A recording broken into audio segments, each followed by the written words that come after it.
Ever wonder why your videos sometimes don't look as sharp as you expect?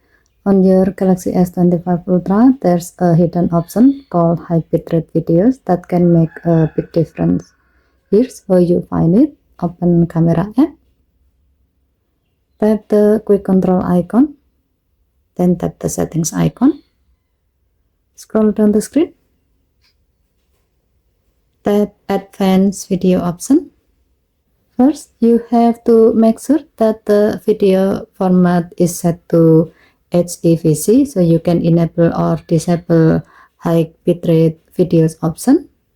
Now you just need toggle the switch next to it on or off. So what does this feature do? High bitrate means your videos record with more detail and less compression, but they also take up more storage space.